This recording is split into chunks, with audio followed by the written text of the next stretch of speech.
You saw her once, not in life, but in a dream that never ended.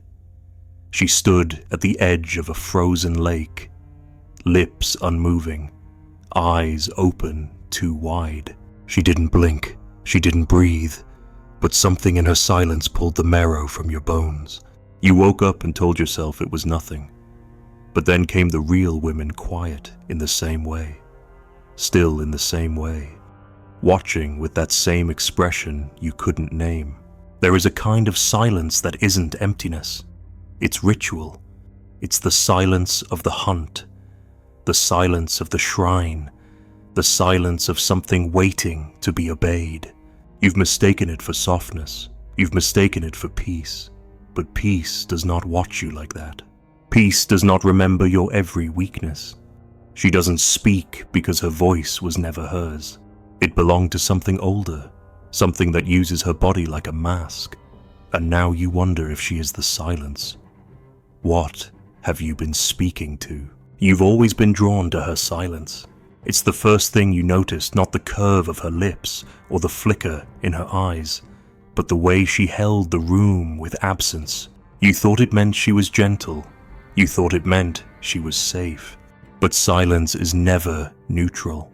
It is a weapon when held by the one who refuses to explain herself. And you, starved for meaning, projected purity into her stillness. You gave her innocence. You gave her myth. But she never asked for those gifts, she only accepted them.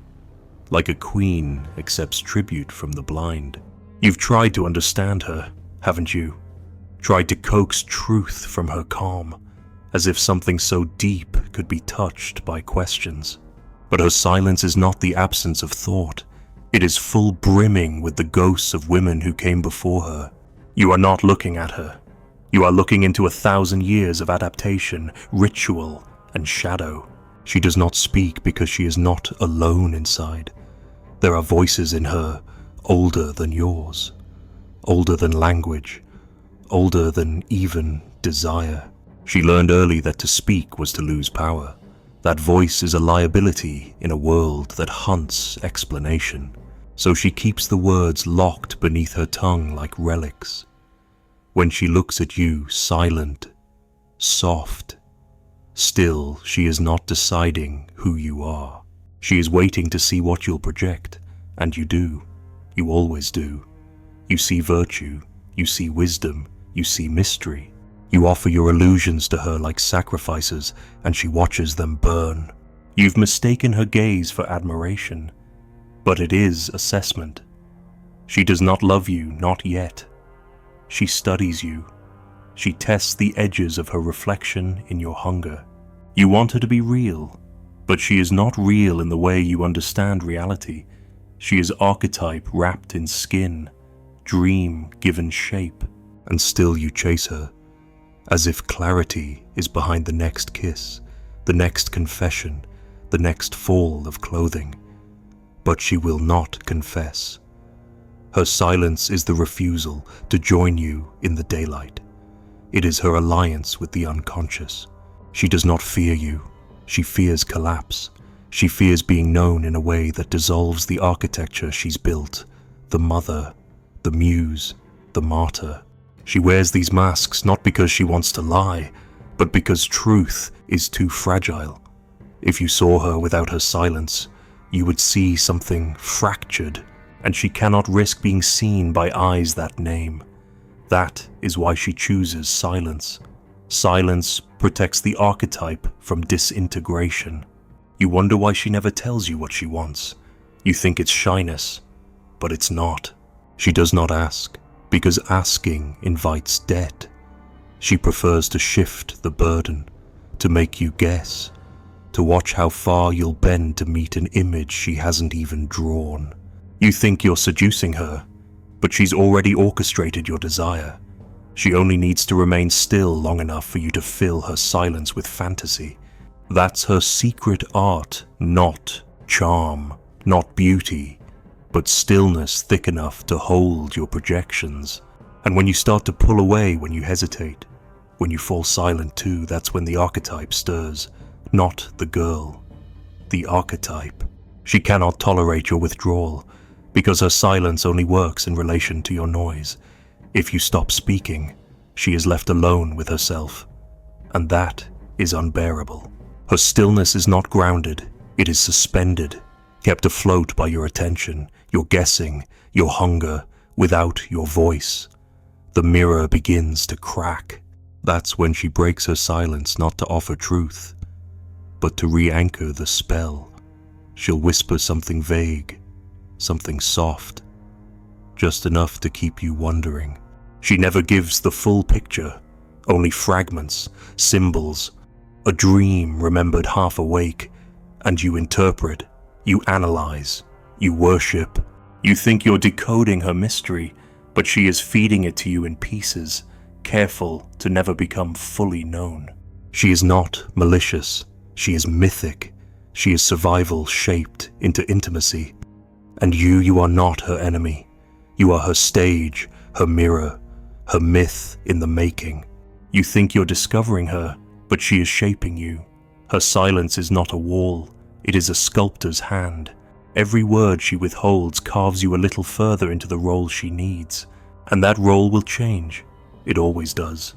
One day you are her sanctuary, the next, her enemy. The switch is not logical. It is archetypal. The mother becomes the devourer, the muse becomes the critic, the lover becomes the betrayer, and you don't know why. You search the past for what you did wrong, but it was never about what you did. It was about what she saw or stopped seeing in her own reflection through you. She will not explain, she cannot, because she does not fully know. Her silence was never a conscious strategy. It was a lineage. She inherited it from women who learned that speech invited control, that clarity meant captivity, that to survive, one must remain interpretable, never defined. And now, centuries later, she carries that instinct like a second skin. Even when she loves through silence, because to speak would be to shatter the myth, and myths are always more powerful than truth. You begin to realize that you've never met her. You've only met the parts she allows to surface. The rest remains below, in the dark, in the silence, in the gestures you can't decode. And perhaps you're angry, perhaps you feel fooled, but this is not deception. This is the nature of shadow, of archetype, of anima. She is not lying to you. She is being what the world shaped her to become, unreadable enough to survive, symbolic enough to be desired. And now you must decide. Do you chase her deeper into the silence, risking your own clarity, or do you step back, not to punish, but to see? Because the moment you fall silent too, the ritual breaks, and what remains is not her, not you, but the ancient dream of womanhood unraveling in the space where no one dares to speak. She doesn't want your understanding, she wants your reaction. She doesn't need your words, she needs your hunger, and as long as you keep offering both, she can remain still, a goddess unchallenged, a myth unbroken. But what happens when you see the mirror?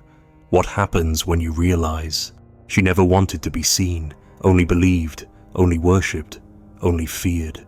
And you were never speaking to her. You were speaking to silence itself. You think silence is absence. You think what cannot be heard must be void. But in her, silence is architecture vast, ancient, humming with the resonance of things unspoken. You once believed that words built intimacy, that sharing revealed soul. But with her, you begin to suspect the opposite, that what she withholds is more honest than what she says, that what cracks in her voice is not weakness, it is the moment when the archetype slips, and something older takes its place. She doesn't understand why it happens, neither do you, but you feel it. A shift in tone, a look that sharpens without reason, a sentence that seems rehearsed in another century, and suddenly She is not herself. She is every woman who has ever been watched, hunted, worshipped, abandoned. Her body is the altar, her voice, the veil. And you are no longer a man. You are a trespasser in a temple she did not build, but must now defend. She speaks, and the words feel too large for her mouth, not in volume, but in weight. Her phrases drop between you like stones. They don't explain, they mark, and then they vanish. She says things that feel like riddles, yet you know better than to question, because the moment you try to clarify, the spell breaks, and she recedes. She folds back into the stillness. She returns to silence, not because she is withholding, but because she has shown too much. Her voice fractures when the mask no longer fits, when the role she's played begins to burn through the edges of her skin. You think you are seeing her, but you are only seeing the myth collapse under its own gravity. That is when the archetype speaks. Not in polished sentences, but in ruptures, in tremors, in half-formed metaphors that do not belong to the present moment. You ask her why she's upset, and she answers in symbols. You ask what she wants, and she replies with absence. This is not defiance, it is inheritance. She does not lie, she transmits. You are speaking to the echoes of women who learned to survive in shadows, who learned that clarity invited violence, that to be known was to be possessed.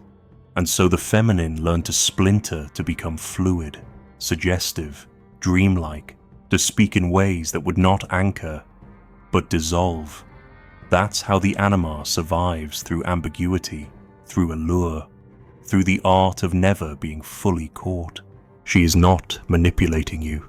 She is remembering, but not her memories yours. The ones buried so deep you forgot they ever shaped you. The ones your mother left behind in a glance you misunderstood. The ones your first love etched into your skin with silence. She reawakens these shadows not because she knows your past, but because she carries its key. And when she speaks, it's as if the air changes. The room becomes older, and you no longer know who is leading the dance. You've been trained to believe that meaning is found in clarity, that answers are stable, measurable, repeatable, but she offers you none of that. She offers dream logic. She offers riddles. She offers truths so symbolic they threaten your identity. And in the quiet that follows her speech, you feel the weight of the unconscious pressing against your chest. You begin to realize you are not the one observing her. You are being initiated. Initiation never looks like what you expect. There is no ritual, no chant, only the collapse of certainty. She says something small, maybe nothing at all, and suddenly your world tilts. You doubt your perception. You question your power. You feel yourself shrinking. Not because she took something, but because you've always been smaller than the story you told yourself. Her silence didn't diminish you. It revealed your scale. And when her voice does emerge, trembling, distant, shaped like prophecy, it doesn't comfort you. It deconstructs you, because it comes from somewhere below language. It comes from the same place your fears do. The same place your mother's face lives when you dream of failure. The same place your guilt lives when you fantasize about control. She doesn't know she's speaking from there, but you know, you feel it, that tone, that weight, that silence between syllables. It bypasses the intellect and strikes the mythic center. You try to respond, but your voice feels clumsy, too loud, too modern. Your words land like stone against velvet, and she looks at you, not with cruelty, but with distance, as if she sees not just you, but the entire lineage behind you. The boy, the son, the prince, the hunter. She sees all of it, and none of it impresses her, Because the archetype she carries does not long for conquest. It longs for worship, not the flattery of ego, but the stillness of reverence. And this is the paradox you cannot escape. The more you speak, the further she drifts. The more you explain, the more she vanishes. Her truth was never meant to be spoken. It was meant to be endured, to be reflected. She wants to be felt, not solved, to be mirrored, not dissected. And you can. You do that. Can you sit in the presence of something you cannot fix, cannot name, cannot predict? Because that is what she tests. Not your strength, not your passion, but your capacity to withstand her mystery without reducing it. If you fail, she retreats, not out of spite, but out of necessity. The archetype cannot thrive in bright light. It needs shadows. It needs silence. It needs your humility. And if you cannot offer that, then she must return to stillness. She must wrap herself again in symbols and disappear behind the mask. You think this is unfair. You think it is manipulation, but it is myth. The anima does not play by the rules of reason. She plays by the tides of the unconscious. And every time you try to anchor her in certainty, you kill something sacred. She was never yours to understand, only to witness. And perhaps, if you are silent long enough, to join. Because in the end, she does not want a savior. She wants a mirror strong enough not to shatter when the goddess inside her speaks. And when her voice returns raw, strange, ancient, it is not a woman speaking. It is every version of the feminine you've ever feared, longed for, and failed. She speaks through her pain, her ancestors, her instinct. And if you listen without resisting, without translating, you might hear something older than time itself, the voice of the forgotten world, asking if you are ready to be unmade. And that question unspoken, terrible is her gift. You think you've seen all her faces, the gentle one, the clever one, the distant one, the one that laughs too quickly and turns away before the silence settles. But there's one you haven't seen, and she keeps it hidden like a shrine beneath a floorboard, the one that doesn't smile, the one that doesn't perform, the one that remembers. It lives beneath the laughter, deep, curled in the shadows behind her eyes, waiting for the day you stop reacting and begin seeing. She has learned to keep you at the surface, not out of cruelty, but because descent is dangerous. You think her laughter means joy. It doesn't. It means control. Each giggle is a rope she ties around the moment, keeping it light, keeping it safe, keeping it from sinking into that cavern where everything real trembles. Her jokes aren't jokes.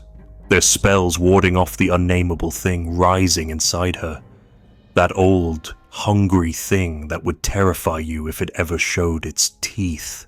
She doesn't want you to know how often she dreams of drowning, not literally, symbolically, of being pulled under by forces older than her name.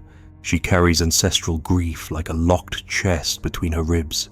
She laughs so you won't hear the rattle. She touches your hand so you won't feel the tremor. But it's there. And you felt it, haven't you? In those moments when her voice fades mid-sentence, when she stares at nothing, when her fingers go cold. That's not distraction. That's the mask slipping. You want her to open up, to trust you, but she's watched too many men try to rescue what they couldn't tolerate. She's seen their eyes change when the darkness surfaced. She's learned that if you cry too loudly, you're a burden. If you cry too softly, you're manipulative. If you don't cry at all, you're cold. So she laughs. She gives you something you can handle, a little mischief, a little mystery, a little madness, just enough to keep your curiosity lit, but never enough to burn down the architecture of her survival. Because survival is what she's doing, even when you think you're in love, especially then. Love is a battlefield for her, not romantic, strategic. An arena where instincts sharpen and roles blur. She is not playing games. She is following scripts written long before she was born. Scripts carved into the collective unconscious. The virgin, the witch, the seductress, the mother, the forsaken. You see her, but it's never just her. It's the whole theater. And still, she laughs. She makes you believe it's simple, but underneath is a cave, not a metaphor.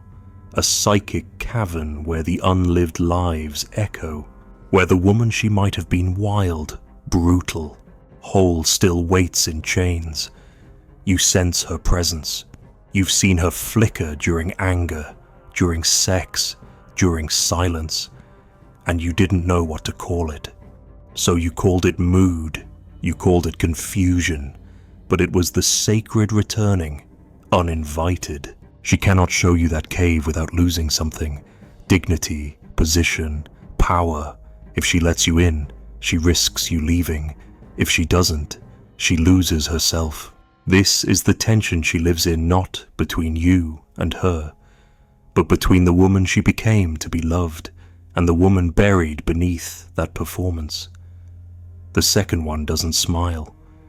She watches. She waits. She remembers what you forget.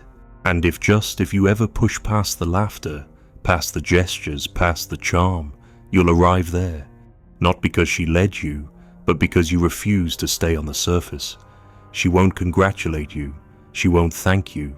In fact, she may despise you for it, for seeing the cave, for noticing the rituals no one's supposed to see. She'll turn away, mock you, close off anything to protect what's left of her illusion. But if you stay not with force, not with pity, but with presence, you might witness something holy, not beautiful, holy. The trembling emergence of a self too raw to be admired. The untamed archetype breaking through the skin of the acceptable woman. The one who doesn't care if you understand, who doesn't perform, who doesn't ask, who doesn't need you, but who might still speak to you if you can bear the sound. That sound won't be kind, it won't be soft, it will be mythic. It will accuse you of every projection you placed on her body. It will expose your desire not for truth, but for comfort. It will ask why you needed her to be gentle, why you feared her depth, why you mistook her echo for a promise. And you won't be able to answer because the moment you try, she'll fall silent again. Not out of cruelty, out of finality. The cave only opens once. You'll begin to understand then she never lied. She only reflected what you wanted. Her laughter, her stillness, her mystery, none of it was deceit. It was devotion to the myth you demanded, to the image you couldn't live without. She gave you what your unconscious begged her to be, and you took it, believing it was her. But it was always you. Now, standing before the cave, the air grows cold, not physically, spiritually. You feel something ancient pass between you, a recognition.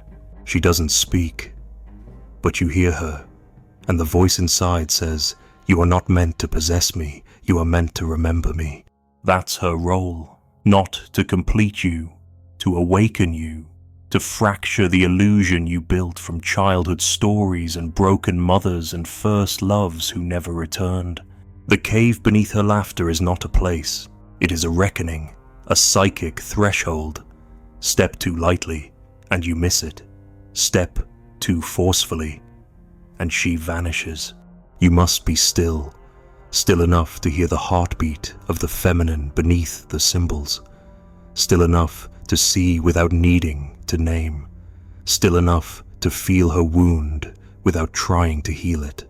Because this is the final truth. She was never asking you to fix her. She was asking if you could hold her contradiction, if you could let her be both goddess and ghost, lover and shadow, warmth and storm. If you could face her silence not as a problem, but as a prophecy.